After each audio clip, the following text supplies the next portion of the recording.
그래서 그곳의 이름을 베델이라 그렇게 지었다. 그 이야기를 지금 예수님이 여기 와서 인용을 하시면서 요한복음의 큰 주제, 예수가 그리스도 별 의미가 없다. 그래서 마태복음 7장에서도 예수님이 아무리 너희들이 놀라운 일을 하고 선지자의 노릇을 하고 귀신을 내쫓고 병자를 고치고 해도 하나님의 뜻에 부합하지 아니하면 다 소용없다. 너희들은 불법을 행하는 자들이라 그렇게 치부를 해버리셨기 때문에 우리들이 그런 기적이나 놀라운 역사 이런 것들 자체에 현혹이 되면 안 된다. 그래서 어떻게 할 것이냐 라고 하는 것으로 우리들이 나아가야 되는 것이죠. 그래서 이보다 더 큰 일을 보리라. 그래서 가까운 문맥으로 보자면 이제 2장서부터 이제 제가 쭉 그냥 설명만 할게요. 2장에는 옛 시대를 상징하는, 그러니까 우리가 조금 아까 읽었는데 옛 시대를 상징하는 유대인의 정결 예식을 따라 놓인 6개의 물 항아리. 그럼 이제 이 성경을 좀 아시는 분들은 좀 이해가 가요. 유대인의 정결 예식이라고 하는 것은 구약의 율법을 따라서 정결하게 하는 그런 의식이에요. 근데 그걸 정결하게 하는 의식을 한다고 해서 그 사람이 사실 정결해지는 건 아니거든요. 근데 하나의 의식을 통해서 우리들이 자꾸 그런 마음을 가지게 되고, 우리가 하나님 앞에서 이렇게 정결한 사람이 돼야 되겠구나 하고 다짐을 하게 되죠. 그래서 의식이 주어지는 것이지 의식 자체가 중요한 것은 아니에요. 의식 자체가 우리를 정결하게 해주는 것은 아니죠. 그런데 어쨌든 옛 시대를 상징하는 유대인의 정결 예식을 따라 놓여진 돌 항아리가 그것도 몇 개가 있어요? 6개가 있어요. 왜 5도 아니고 7도 아니고 6이냐? 왜 6이죠? 돈이 없어서 6개밖에 못 사다 놨나 보죠. 그건가요? 아니면 놀자리가 6개. 이게 의도적이다, 이게 의도적. 7은 뭐죠? 완전수예요. 그리고 6은 계시록에 가면 뭐라 그랬어요? 사람의 수라 그랬죠. 사람의 수. 그러니까 완전하지 못한 부족한 뭔가 결핍을 가진 완성되지 못한 그런 것을 상징하는 숫자로서 여기 6이 등장하는 거예요. 그래서 옛 시대라고 하는 것은 온전하지 못하고 우리를 정결하게 해내지 못하는 하나의 의식에 불과한데 그 옛 시대를 뭘로 바꾸시는 거예요? 새 시대의 상징인 포도주로 바꿔놓으시는 거예요. 그래서 예수 그리스도가 오셔서 이보다 더 큰 일을 볼 것인데 이제 나를 통해서 저 하나님의 나라가 이 세상에 가시적으로 보여진다. 그 사건들이 이제 너희들 앞에 펼쳐질 것인데 뭐냐 하면서 이제 쭉 2장 이후에 표적들이 나오는 거예요. 첫 번째가 가나의 혼인잔치 사건인데 옛 시대를 상징하는 유대인의 정결의식을 폐하시고 그리고 새 시대를 상징하는 포도주로 바꾸는 가나의 혼인잔치 사건이 나오고 그 뒤에 보면 옛 성전을 대치할 새 성전으로서의 당신 자신을 시위하시는 이야기가 나와요. 그래서 성전에 들어가셔서 다 몰아내시고 내가 성전, 내가 진짜 성전이다. 그런 이야기를 2장에서 하셔요. 그리고 또 3장으로 넘어가면 우리가 또 잘 아는 유대인의 선생인 니고데모와의 대화가 나오는데 거기서는 또 무슨 얘기를 하시냐면 옛 출생, 소위 말하는 우리의 육신적인 출생 이것이 중요한 것이 아니고 어떻게 새로운 출생이 우리들에게 있어야 된다. 그 이야기를 하시는 이야기가 나와요. 그래서 새로운 출생, 중생에 관한 이야기가 나오고 4장으로 가면 먹어도 다시 목마르게 하는 물, 이것은 중요하지 않고 영원히 목마르지 않는 새로운 물로서의 영생수가 너희들에게 필요하다. 나는 그 영생수를 주러 온 자다. 라고 하는 이야기가 사마리아의 수가성 여인과의 대화에서 나와요. 4장에서.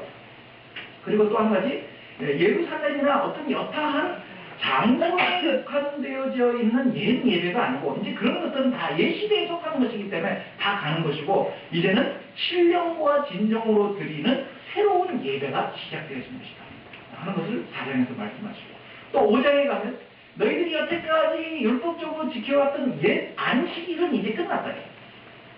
그런 안식일은 그것은 그림자에 불과하고 진짜 안식이 시작됐다. 그 안식을 가져오는 존재가 바로 나다라고 하는 것은 안식일에 대한 새로운 이야기를 5장에서 하시고 또 6장에 가면 시대를 대표하는 만나의 이야기, 광야에서 먹었던 만나의 이야기를 하시면서 이제는 그런 먹어도 또 배부르고 그래서 내일 또 먹어야 되고 내일 또 거들어 가야 되는 그런 양식 말고 하늘로부터 내려오는 새로운 만나로서의 생명의 양식이 이제 너희들에게 주어진다 하는 이야기를 합니다. 그래서 이렇게 이보다 더 큰 일을 보리라. 이렇게 말씀하시고 무슨 일을 하시냐 하면 옛것을 이제 폐하시고, 옛것은 왜 폐하느냐? 그것은 그림자였어요. 그림자. 이 실체이신 예수님 오실 때까지 그것을 설명하기 위한 하나의 사용 설명서에 불과했어요. 근데 이제 실체가 오셨기 때문에 이제 그 모든 것들을 폐하는데 그냥 없애버린다는 의미에서 폐하는 것이 아니고 그렇게 설명하던 모든 것들의 진짜 완성이 왔다 하는 의미에서의 폐함이에요. 그러니까 이건 이제 소용없으니까 구약은 읽지 말자가 아니고 구약은 신약의 실체로 오신 예수 그리스도를 더 생생하게 우리들이 배우고 알게 하기 위해서 구약은 여전히 필요하죠. 여전히 필요한 것이죠. 그래서 예수께서 바로 이런 하나님의 나라, 옛 시대를 대체하는 새로운 시대를 가지고 오시는 분이라고 하는 것을 소개한다.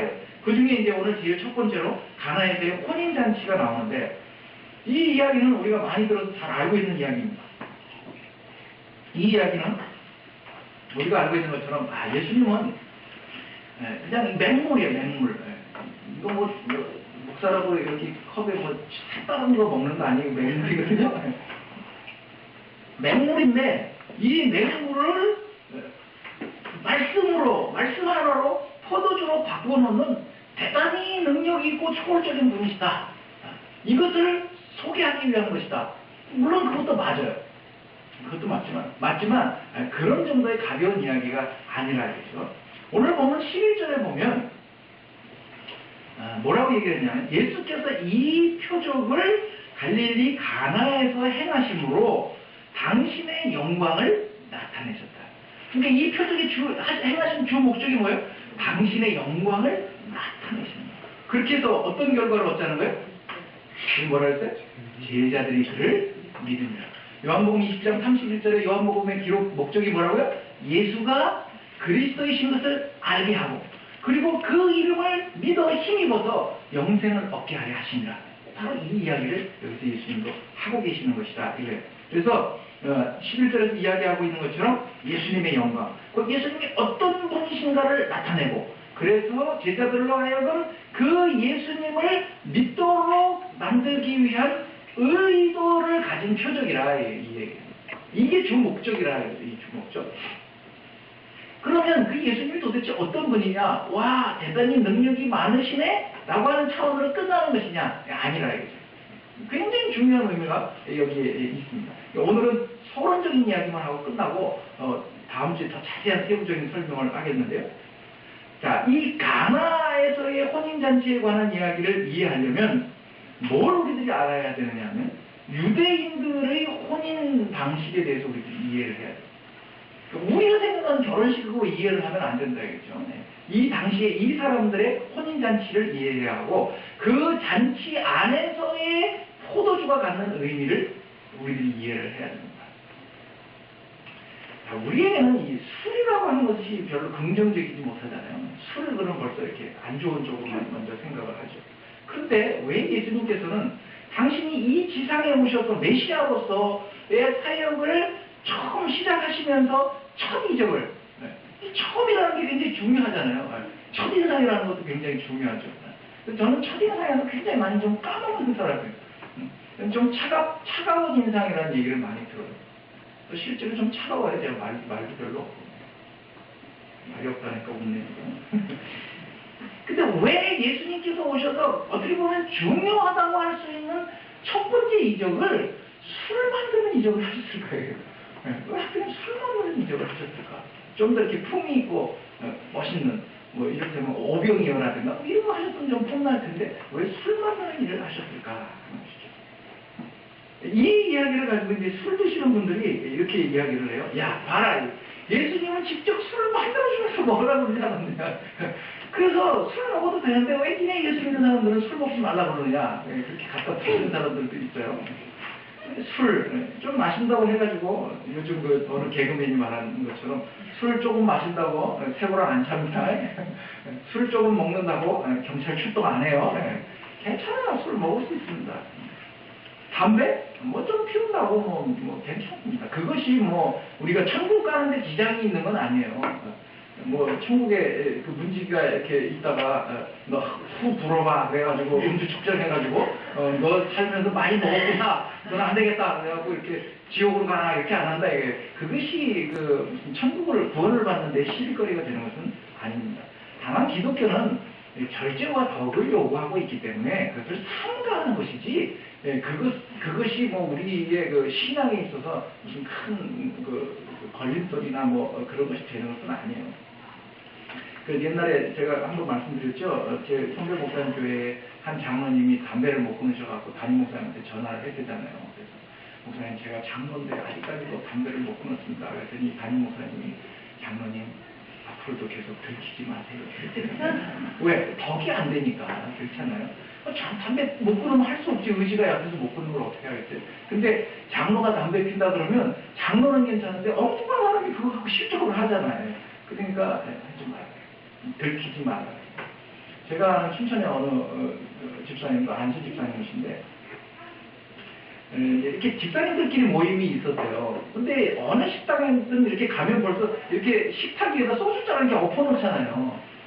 그러니까 식당 음식점 같은 데 보면 이렇게 뭐 갖다 주는 데도 있지만 이렇게 딱 갖다 예약해 놓은 갖다 딱 이렇게 엎어놓잖아요. 그러니까 아마 그냥 엎어놓은 소주잔을 놓고 그냥 식사를 했나 봐요. 근데 그걸 지나가는 어떤 교인이 보고는 이상하게 소문을 낸 거예요. 아, 교회 집사들이 모여가지고 한잔 하더라. 이렇게 소문을 낸 거죠. 네.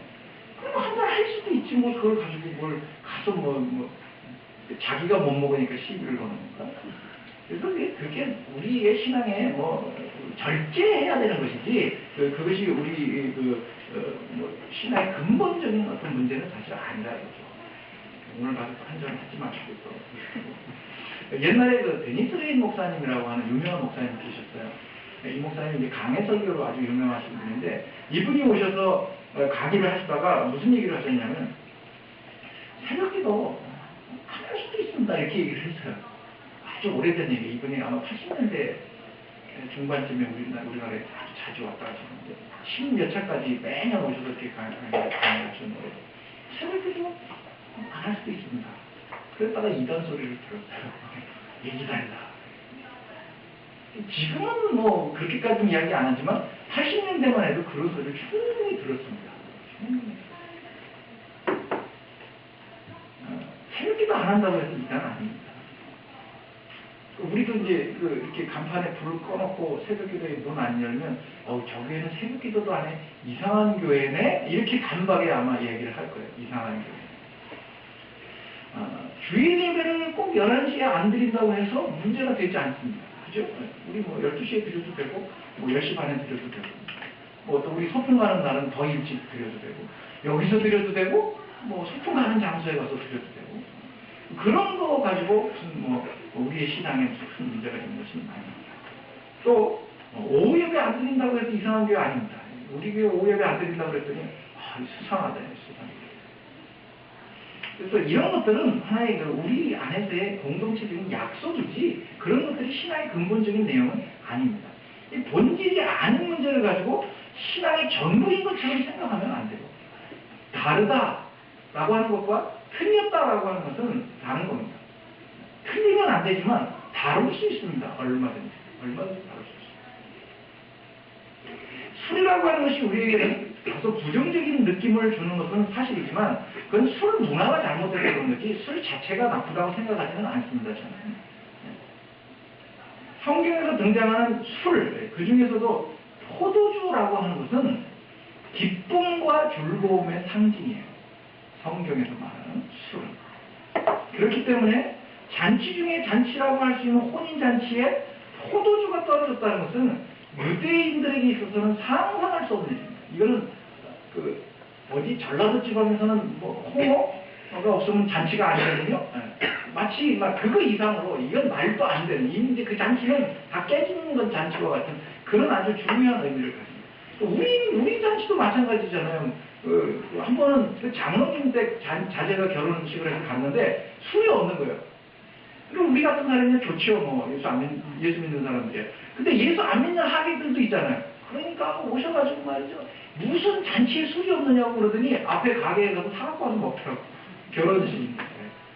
우리네도 잔치에 술이 빠지면 뭔가 좀 허전하잖아요. 이 사람들은 아주 심각한 문제입니다. 전도서 10장 19절에 보면 잔치는 희락을 위해서 베푸는 것이고 포도주는 생명을 기쁘게 하는 것이라 그랬어요. 그래서 굉장히 이 포도주는 잔치에 있어서 중요한 의미를 가지고 있는데 유대인의 이제 혼인 풍습에 관한 것을 제가 좀 설명을 드리겠습니다. 먼저 결혼을 원하는 남자가 자기가 결혼하고 싶은 여자의 집을 찾아갑니다. 그래서 여자의 부모님을 찾아가요. 갈 때 그냥 가면 안 되고 뭘 가져가야 되느냐 하면 지참금이라는 걸 가져가야 돼요. 왜냐하면 그 여자를 내가 데리고 오면 그 집안에 큰 손실을 끼치는 거잖아요. 그죠? 네. 그 재산이니까. 그때는 그 노동력이라고 하는 것 자체가 재산이니까. 그 여자를 내가 신부로 데리고 오면 그 집에 막대한 손해를 끼치는 거예요. 그리고 여태까지 먹이고 재우고 입히고 해서 그만큼 키웠잖아요. 그러니까 지참금을 주게 돼 있어요. 지금도 중동 지방은 그렇게 해요. 지참금을 주게 돼 있어요. 그래서 지참금을 가지고 부모를 만나요.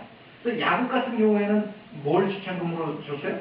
14년 세월을 14년이라는 노동력을 줬잖아요. 지참금을 가지고 가요. 그러면 일단 이제 그 얘기가 성립이 되는 거예요. 결혼에 관한 이야기가 성립이 되는 거예요. 그리고 이제 신랑이 될 남자가 일단 신부의 집안에 지참금을 지불하고 나면 이제는 다른 사람이 이 여자에 대해서 소유권을 주장할 수가 없어요. 그러니까 말 그대로 그 찜해놓고 오는 거예요. 딱 찍어놓고 오는 거예요. 더 이상 이제 소유권을 할 수가 없고 이제 이게 결혼이라고 하는 것이 하나의 성립이 되는데 이때 하는 의식 중에 뭐가 있냐면 남자가 여자에게 포도주를 한 잔 따라서 줍니다. 포도주를 한 잔 따라서 여자에게 주면서 뭐라고 얘기를 하냐면 나는 당신을 나의 아내로 맞이하고 싶습니다. 이 포도주를 당신에게 따라줌으로써 나는 당신을 위해서 내 생명을 바칠 것을 다짐합니다. 일종의 이제 그 혼인서약하듯이 서약을 하는 거예요. 당신도 이 잔을 받아 마심으로써 나의 아내가 되어주시기를 바랍니다. 하면서 포도주를 한 잔 따라서 주는 거예요. 그때 이 여자가 이것을 받아 마시면 결혼이 성사가 되는 것이고 거절하면 파해지는 거예요. 그래서 이 여자가 그것을 받아 마셔서 결혼이 승낙이 되면 그 시간부로 이 신랑이 될 남자는 자기 집으로 돌아갑니다. 돌아가기 전에 여자에게 선물을 주고 갑니다. 여자 혹은 그 가정에게 선물을 주고 가는데 이 여자에게 선물을 주면서 마음을 변치 말아라 하나의 정표를 주는 거죠. 정표로. 그리고 이것을 볼 때마다 나를 생각해라. 이제 그것을 정표로 주고 자기 집으로 돌아가요. 그러면 자기 집으로 돌아가서 뭘 하느냐?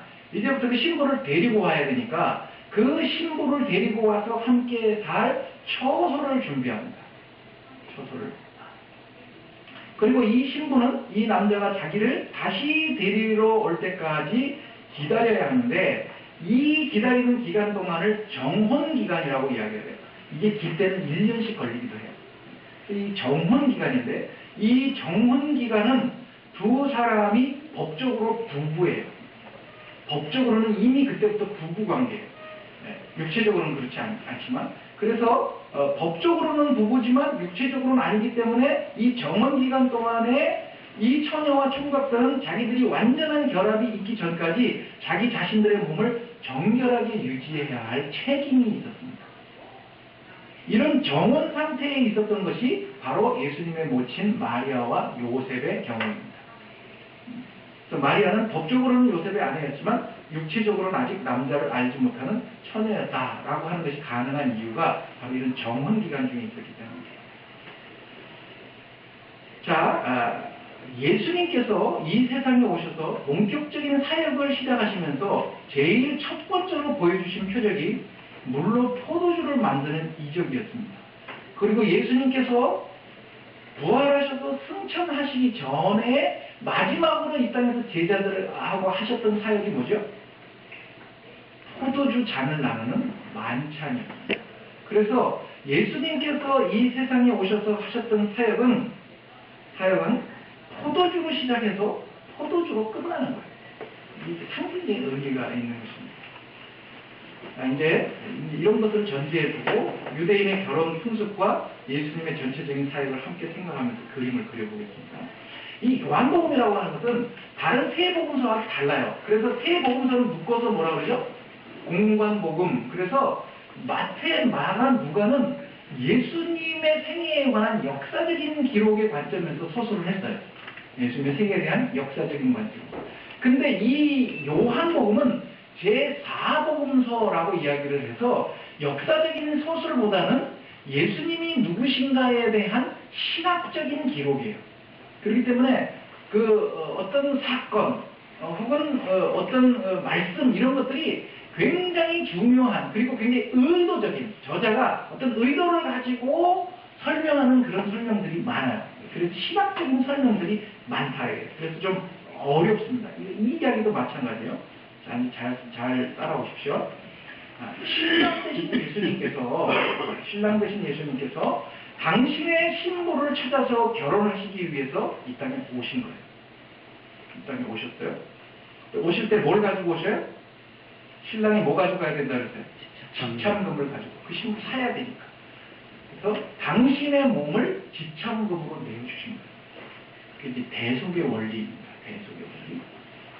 그래서 우리들을 택하셨어요. 신부감으로. 그래서 이것을 신카역 부르신 거예요. 그래서 값을 지불하시고 우리와 정혼관계를 맺으셨어요. 그런데 정혼예식 중에 가장 중요한 것이 뭐냐면 신랑 될 남자가 신부 될 여자에게 따라주는 포도주라 그랬죠.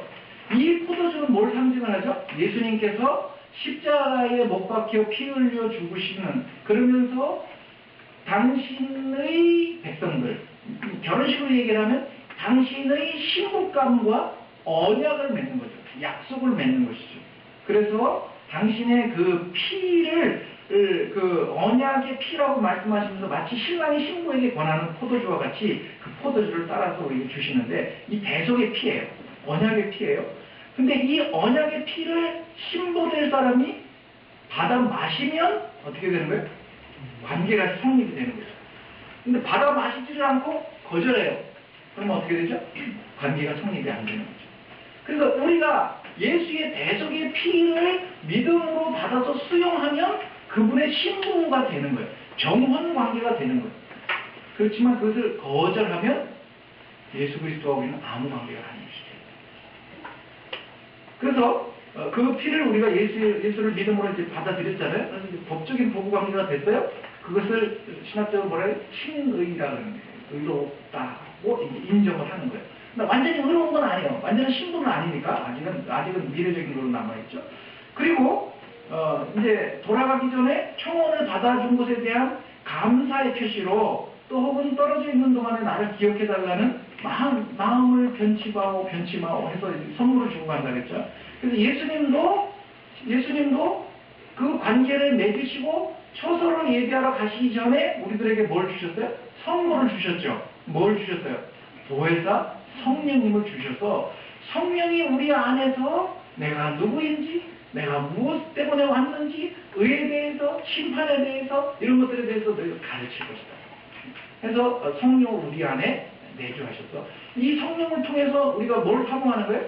예수님을 사모하는 거죠. 언제 다시 오시려는가? 나를 데리러 오실 때가 점점 가까워 오는데 하면서 그 성령을 선물로 정표로 가지고 있는 것이라 이죠. 그리고 이제 신랑은 신부를 위해서 초소를 예비하기 위해서 자기 집으로 이제 돌아가듯이 예수님도 요한복음 14장에 보면 제자들과 마지막 만찬을 하셔요. 마지막 만찬을 하시고 그리고 14장 2절에 보면 이제 뭐라고 말씀하시냐? 내 아버지 집에 거할 곳이 많기 때문에 내가 너희를 위하여 거처를 예비하러 간다. 그리고 내가 거처를 예비하게 되면 다시 와서 너희들을 내게로 영접해서 나 있는 곳에 너희도 있게 하겠다. 그렇게 말씀을 하시는 게 14절에 나와요. 그러니까 예수님이 부활하시고 승천하신 후에 지금 천국에서 뭐하고 계시는 거죠? 처소 예비하시는 거예요. 거처를 예비하시는 거예요. 거처를. 이 땅에 있는 당신의 신부들을 위한 처소를 예비하고 있어요. 왜? 정원만으로는 법적으로는 부부지만 아직 완전한 결합이 이루어지지 않았기 때문에 예수님이 이제 처소를 준비하시고 처소가 다 준비되면 당신의 신부인 우리 모든 그리스도인들을 데리러 다시 오실 거예요. 우리가 이제 그걸 소망으로 고대를 하고 있는 거죠. 그리고 다시 오시면 어떻게 되죠? 그날 드디어 이제 어린 양의 혼인잔치가 진짜 결혼식이 벌어지게 되는 것이죠. 그러면 그 기간 동안은 뭐 해야 되는 거예요? 우리 신부들은? 뭐 신부 수업도 해야 될 것이고 뭐 해야 되겠지만 가장 중요한 건 뭐예요? 정표인 그것을 가지고 순결을 유지하는 일편단심 민들레야 내님이여 언제 오시려나 그러면서 동네 껄렁껄렁한 그 건달들하고 놀러 다니지 말고 집에서 신부 수업하면서 정결을 유지하고 그 내님이 오실 때를 이렇게 잘 기다리고 있어야 되는 것이죠. 그래서 일종의 성화라고 할 수 있겠죠. 그런데 여기에서 이야기하고 있는 대충 이제 그림이 이제 그려졌는데 여기에서 말하는 신랑과 신부가 함께 거하게 될 처소, 예수님이 준비하시는 처소가 그럼 뭐냐? 옛날에 어느 천국에 갔다 온 사람이 하는 얘기로 지금 천국에는 지금 한창 저기 주택공사 중이라는 거죠. 맨션을 짓고 있대 천국에. 그래서 지금 저 공사가 다 끝나서 이제 공사 끝나면 뭐라 그러죠? 준공검사 한다 그러면 그러면 이제 다시 오신다는 거예요. 여러분 몇 평짜리를 원하세요? 평수 넓은 걸 가지려면 헌금을 많이 해야 되니까 평수를 넓은 데를 가지고 고급 빌라를 소유를 하시려면 목사 밥도 사고 그래야 되는 거고 그래서 맨션을 짓고 있다는 거예요. 뭐 펄시컬레 박사 같은 사람이 내가 본 천국 그런 얘기를 했는데 그런 이야기가 아니에요. 그런 의미의 거처가 아니에요. 아까 그랬죠. 장소적인 개념보다도 통치적 개념이라고 제가 말씀을 드렸잖아요. 천국은.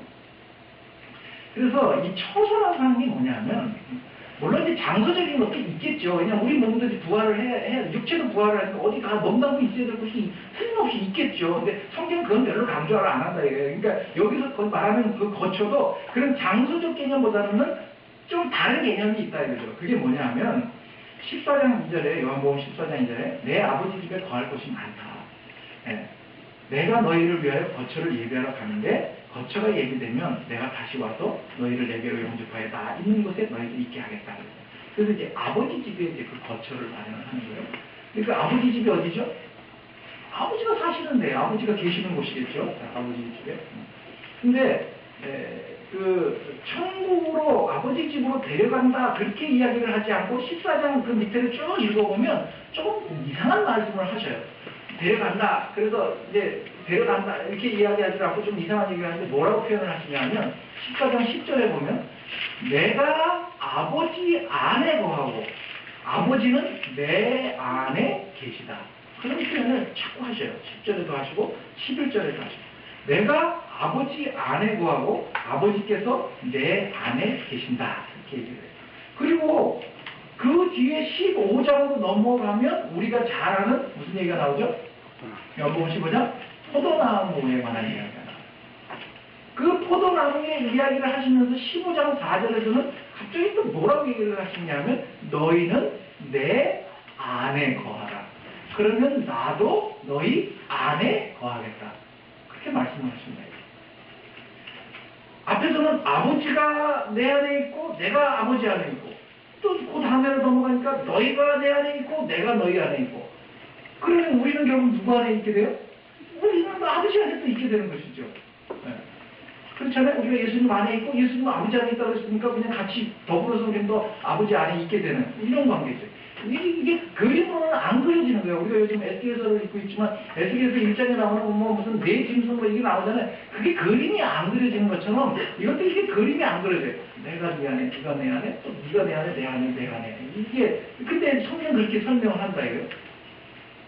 그래서 16장으로 가면 16장 5절에 지금 내가 나를 보내신 이에게로 간다. 예수님이 가신다고 했잖아요. 아버지 집으로 간다 했으니까 간다. 그리고 내가 떠나가는 것이 너희에게 유익하다. 그렇게 말씀을 하시고 또 16장 28절에도 또 나는 세상을 떠나서 아버지에게로 간다. 또 17장 11절에 보면 나는 세상에 더 있지 않고 아버지께로 간다. 이제 가신다는 이야기를 자꾸 하셔요. 그런데 17장 11절에 보면 나는 세상에 더 있지 않고 그들은 이 세상에 있다. 그래요. 그러니까 예수님은 가시고 우리는 아직 이 세상에 있잖아요. 나는 아버지께로 가옵나니 거룩하신 아버지 내게 주신 아버지의 이름으로 그들을 보존해 주십시오. 그런 표현을. 그들을 보존해 주십시오. 우리와 같이 그들도 하나가 되게 해 주십시오. 라고 하는 그런 기도를 하셔요. 그리고 17장 15절에 가면 또 내가 비옵는 것은 그들을 세상에서 데려가시기를 위함이 아니요 그래요. 하나님 데려간다고 그랬잖아요 앞에는. 근데 여기는 또 세상에서 데려가려는 것이 아니고 다만 악에 빠지지 않게 보존하기를 위한다. 그렇게 말씀을 하죠. 그리고 내가 세상에 속하지 아니한 것 같이 그들도 세상에 속하지 않았기 때문에 그들을 진리로 거룩하게 해주십시오. 그런 얘기를 해요. 이게 엉뚱하다. 초소를 예배하러 가신다 그랬으면 초소 다 준비되면 와가지고 야 아파트 다 지었으니까 가자. 그리고 데려가시면 되는데 그런 얘기를 안 하고 좀 엉뚱한 이야기를 하셔요. 그러니까 그런 장소적인 의미를 이야기하는 것이 아니라 이거죠. 자, 세상에서 데려가는 것이 아니고 악에 빠지지 않게 그들을 보존하고 그들을 거룩하게 해달라고 하는 게 요청을 하고 그리고 21절에 이어서 뭐라고 얘기를 하냐면 아버지요 아버지께서 내 안에 이게 또 얘기하시네. 아버지께서 내 안에 내가 아버지 안에 있는 것 같이 그들도 다 하나가 되어 우리 안에 있게 해주십시오. 이렇게. 그리고 22절에 내게 주신 영광을 내가 그들에게 주었사오니 왜냐하면 우리가 하나가 된 것 같이 그들도 하나가 되게 하려 함이니라. 이렇게 이제 종합을 하면 이런 얘기예요. 하나님께서 아들이신 예수님에게 주신 영광을 하다 가졌잖아요, 아들이. 그 영광을 아들이 신부인 우리 그리스도인들에게 주셔서 그래서 우리를 이 불의와 거룩지 못한 세상 가운데서 거룩한 자로 보존시켜서 결국 아버지와 아들이신 예수님이 하나가 돼서 거룩과 영광을 공유하시는 것처럼 우리도 그 하나님과 하나가 되도록 만드시는 것을 너희를 위하여 처소를 예비하는 것이라고 설명을 하고 계신다, 이 성경은.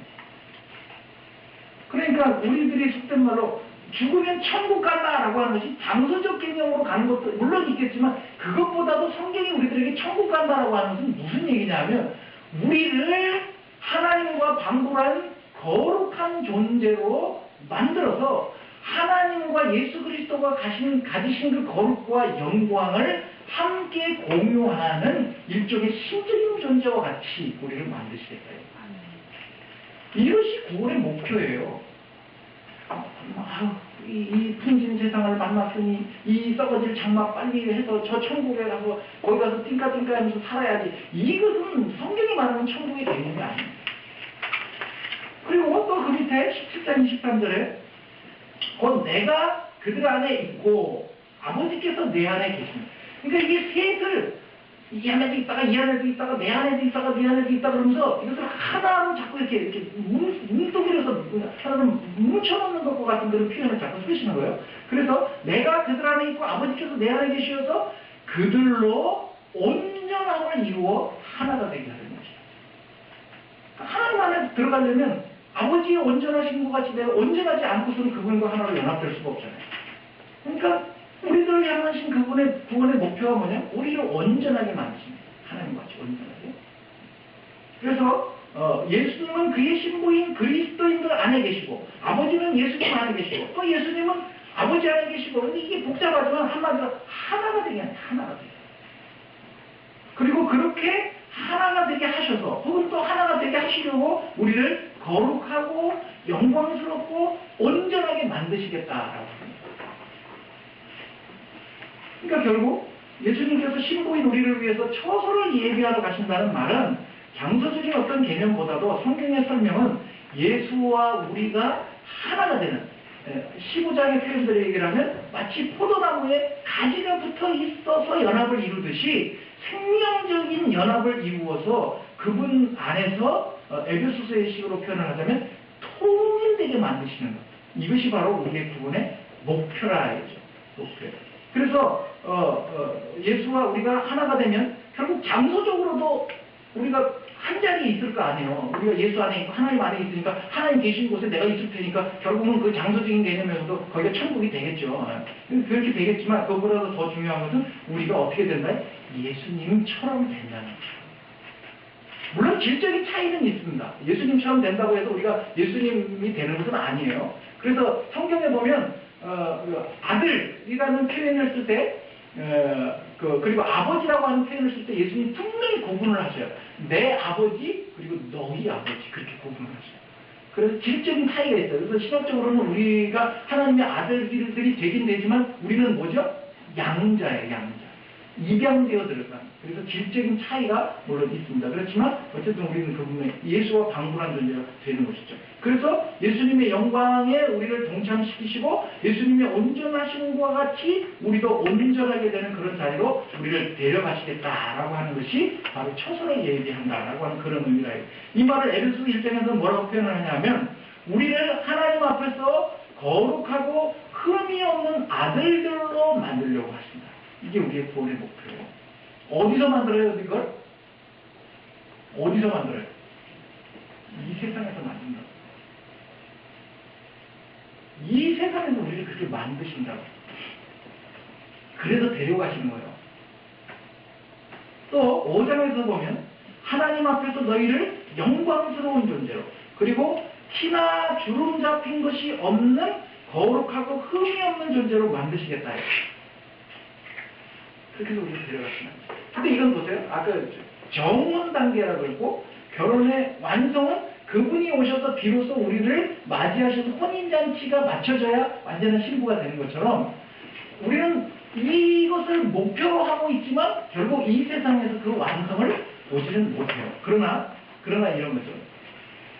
우리가 완성되어지지는 못하지만 그 완성을 향해서 내가 지금 가고 있느냐 아니면 전혀 그 완성과 상관없이 엉뚱한 방향으로 가고 있느냐에 따라서 전혀 달라질 수 있습니다. 에스겔서에서 이야기하는 것도 바로 그것입니다.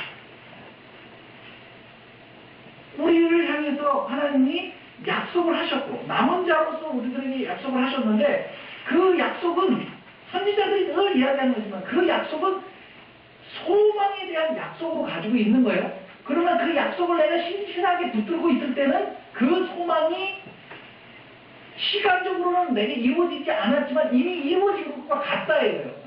예를 들자면 이런 거죠. 로또 복권을 샀어요. 하셨어요? 뭐? 샀으면 11조 꼭 하세요? 샀어요. 그래서 어저께 했죠.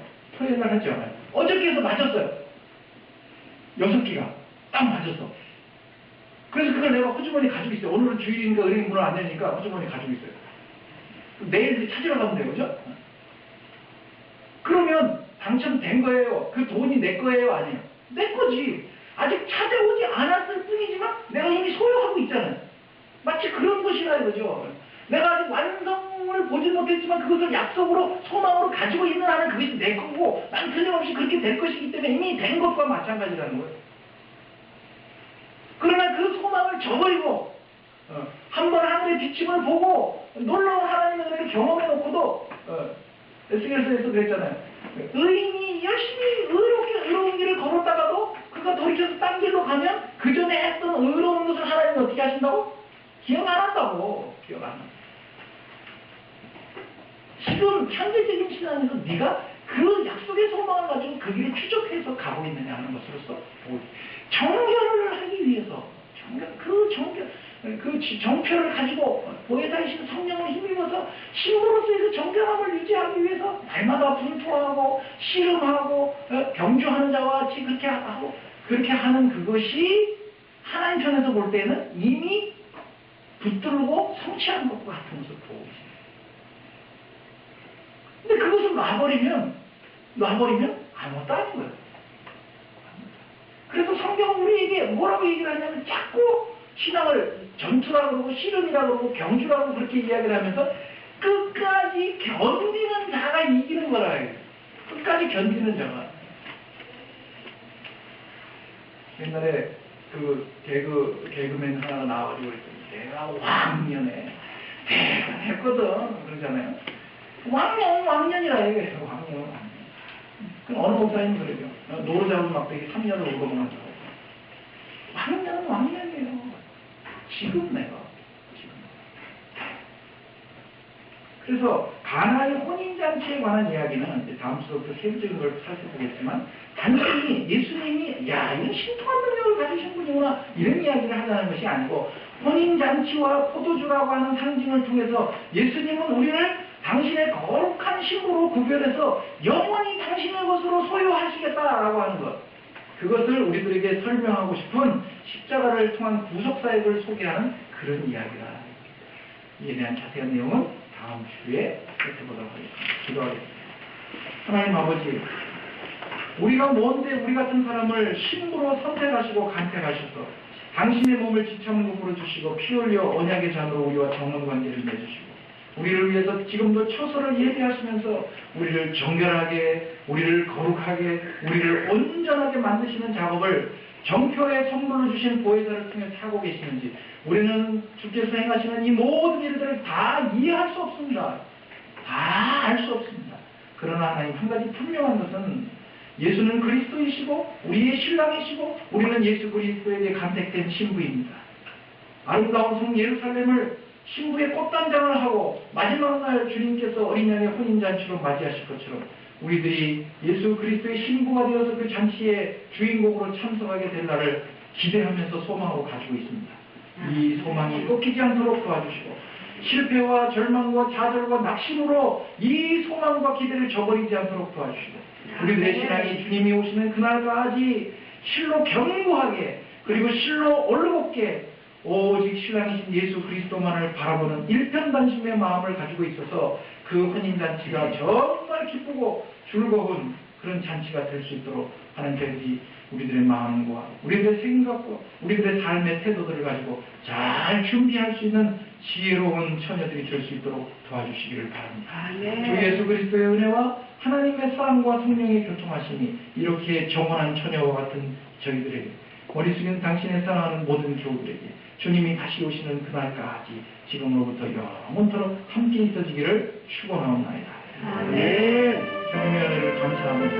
아버지 하나님 이 놀라운 구원의 신부인 신부인 우리들을 정지하시고 우리들을 향해서 그 어떠한 열심과 어떠한 수고와